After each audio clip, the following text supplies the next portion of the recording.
Radio Lomax. Nous sommes avec Ed et Elliot de Editors. Bonsoir messieurs, bienvenue, welcome. Bonsoir, thank you. Les Anglais de Birmingham qui changent plusieurs fois de nom avant de signer pour Editors en 2004, premier album en 2005, The Back Room. Le groupe rencontre immédiatement un succès populaire après la sortie de leur deuxième album.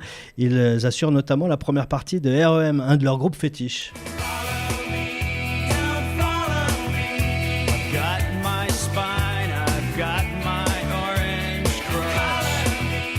Crush, R.E.M., c'était un des titres que vous avez souvent joué. Que représente ce groupe pour vous encore aujourd'hui, peut-être?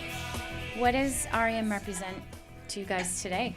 I think the epitome of what a band should be, you know, coolness, great songs, always looking to write interesting things, and just the way they carry themselves, don't give too much away. You know, there's an element of disguise about them all the time, and I think it's, as a band, we looked up to them when we were younger and wanted to be a bit like them. Ils disent que c'est vraiment le band exemplaire, ils étaient cool, toutes les chansons marchaient, ils étaient intéressants, ils avaient toujours un petit élément de surprise qui fait que c'était vraiment le groupe, le modèle sur plein de facettes différentes, qui fait que c'est leur groupe fétiche. Sixième album sorti l'an dernier, Violence, suivi par The Blank Mass Sessions, sorti en édition limitée à l'occasion du Record Store Day le 13 avril dernier, avec une sortie publique prévue pour le 3 mai via Pias, votre label présenté comme une version alternative à ce sixième album. Vous nous expliquez la raison de ces deux sorties Everyone's very curious to know you came out with your album and then you did a re-edition of your album. Everybody's figuring, how did that happen? Why did that happen? Yeah, what's the story behind that? I think we initially wanted to do something for Record Store Day and releasing it, sort of, because we'd worked with Blank Mass and the way that he worked was so different to a lot of the things that we do. It felt sort of, I think, interesting to release, for people to hear his interpretations of the songs, that his vision for them.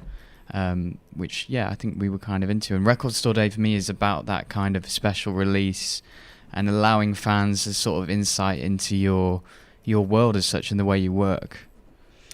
Ils ont fait, c'est à l'occasion de cette Record Store Day, c'est ça, qu'ils ont décidé de travailler avec Blank Mass. Ils étaient très intéressés de savoir, c'est une occasion spéciale de faire quelque chose de différent, donc ils ont saisi l'opportunité. So you really took advantage of that opportunity to work with this, to see what he would do with your album. Yeah, well, he worked on the album, so it's slightly complicated because we sort of made the record ourselves, then we sent them to Blank Mass for him to work on the sessions, and then we kind of went and finished it with someone else as a sort of amalgamation of those two things. So I think we kind of wanted to show people exactly the way that Ben Blank Mass had sort of constructed his ideas as well. Ils ont construit leur album, ils ont envoyé à Blank Mass par la suite pour voir comment il allait retravailler. Ensuite, ils l'ont repris et puis ils ont encore, le quatrième étape, retravaillé avec un autre pour peaufiner et finir l'album. Alors c'est ça qui est effectivement très intéressant, c'est que là, cette deuxième sortie, finalement, c'est une étape de travail qui finalement devient en soi un objet qui tient debout tout seul, quoi, finalement. Donc the second version is a whole. It seems like to you a whole other album, a whole other opportunity. Yeah, I think it just showed a side of what we were doing in the process. You know, so there was the Blank Mass session, the editors session, and the Leo editors and Blank Mass session. So there are three separate events, and we wanted to show our fans how we got to the end point. I think so.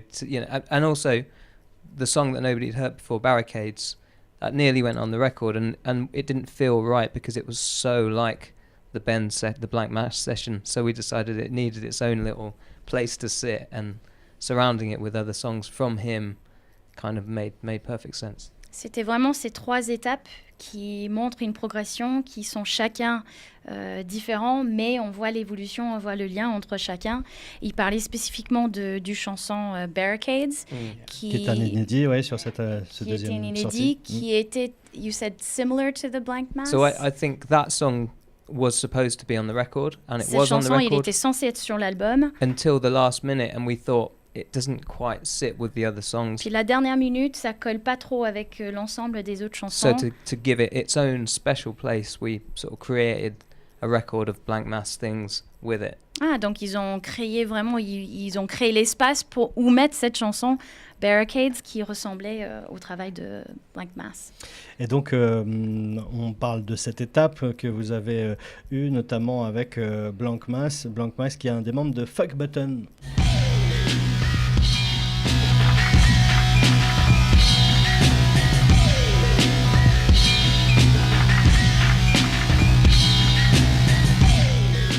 Donc, extrait de The Red Wings. Pourquoi avoir voulu travailler avec John Power, aka Blank Mass? Qu'est-ce qui vous a attiré vers lui?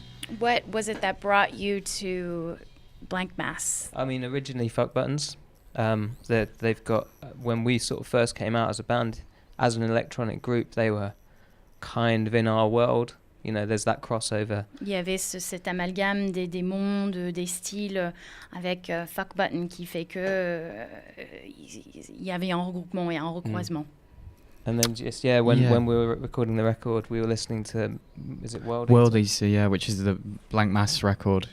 And we were looking at that point after having made the record ourselves, looking for some, I guess, a bit of sort of craziness and, you know, something to kind of ignite some inspiration and everything. So when we were listening to Worldy, we decided, let's ask, you know, out of chance, let's just see if this guy fancies like having a mess around with our songs, and fortunately he did. Oh, so you didn't know him at all? We didn't know him at all. Ah, ok, donc ils ont allé carrément banco, ils aimaient beaucoup cet artiste et ce qu'il faisait, et c'était commençait à être similaire à ce qu'il faisait, et comme ça, basta, on va voir si ça marche.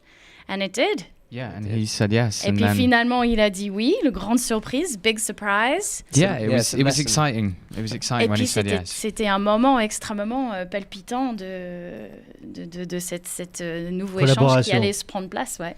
Peut-être vous nous parler du travail, de la place de John Power en Angleterre?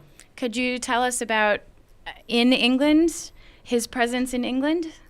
What's it? Probably more as Fuck Buttons, I think. Yeah. Plus dans la forme de son groupe Fuck Buttons. Fuck Buttons is a group. Yeah, it was two guys. D'accord, donc c'est plus dans la place avec ce duo de Fuck Buttons.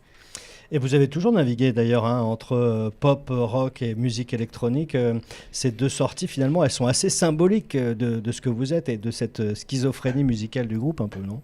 So he's saying your style's always been either electro or pop, and finally these two different editions go back to this duality of being a bit schizophrenic back and forth. Yeah. Oui, tout à fait. Chameleons. Tout à fait. Les caméléons qui changent. You wouldn't be Gemini by him. Yeah. D'ailleurs, vous avez l'habitude d'intégrer le travail d'autres artistes, comme souvent les artistes. Dans le vôtre, il y a cet artiste hollandais qui travaille sur les visuels. Le clip de Issim pour Barricade, ce sont des points de vue d'artistes, forcément, à chaque fois qui alimentent votre univers. Ce clip de Barricade, Issim en dit ceci: je pensais à la mécanique naturelle de la musique, des schémas sonores en boucle, ça m'a amené à penser à ces machines incroyables, débordant de petits processus. J'espère que ça ne va pas être trop compliqué à traduire. On peut résumer. De petits processus qui effectuent des fonctions répétitives. Ce sont malgré tout ces imperfections qui créent une dimension humaine et chaleureuse. Ça va aller, il est là, ouais. Est-ce que ça dit quelque chose de leur musique aussi, du coup? So the video. Did you guys Yeah. Barricades, you guys are great. A little bit, a tiny bit. C'est ça. So yeah, Barricades the video. Yeah. That's as much as I could get. I think the way they saw it, we sort of wanted to get somebody to get something really abstract, and so within the song, it's quite a mechanical beat. It's kind of, you know, that repetition. It's more of a dance tune wrapped up as a sad ballad, and so they wanted to get this kind of emotion of machines kind of working around and falling apart. It's like I think we've talked about it quite a lot, getting sort of machines to do quite human things. In your albums, in your sound. Yeah. C'est l'idée de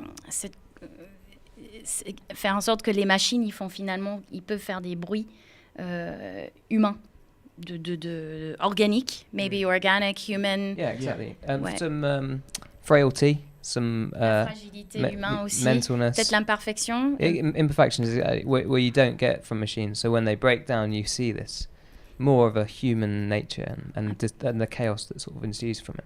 Et puis le chaos finalement qui n'est pas forcément informatique, réglementé, parfait. C'est ça, parce que Barricade, c'est ça, hein, ce sont des machines qui fonctionnent avec des images à la perfection, au millimètre près, et puis il suffit d'un tout petit grain de sable pour que ça ne fonctionne plus, et c'est ça le côté humain finalement de ces machines.